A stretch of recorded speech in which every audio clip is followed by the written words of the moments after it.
আজকের গল্প রবীন্দ্রনাথ ঠাকুরের রাজপথের কথা।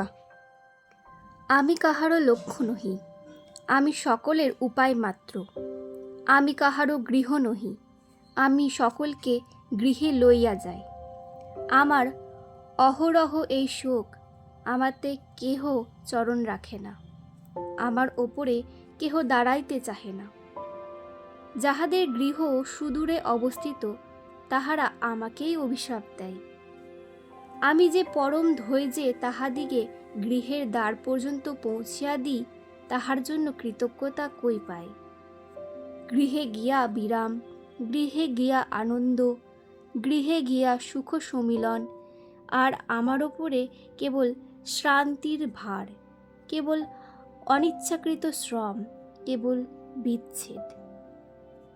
কেবল কি সুদূর হইতে, গৃহবাতায়ন হইতে মধুর হাস্যলহরী পাখা তুলিয়া সূর্যলোকে বাহির হইয়া আমার কাছে আসিবা মাত্র সকচিতে শূন্যে মিলায়া যাইবে।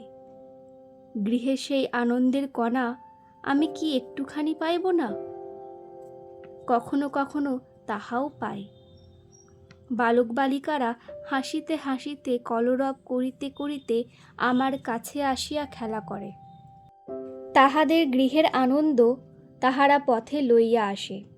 তাহাদের পিতার আশীর্বাদ, মাতার স্নেহ গৃহ হইতে বাহির হইয়া পথের মধ্যে আসিয়াও যেন গৃহ রচনা করিয়া দেয়।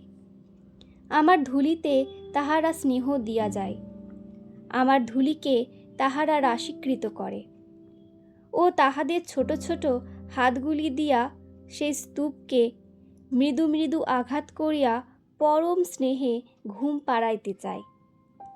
বিমল হৃদয় লইয়া বসিয়া বসিয়া তাহার সহিত কথা কয়।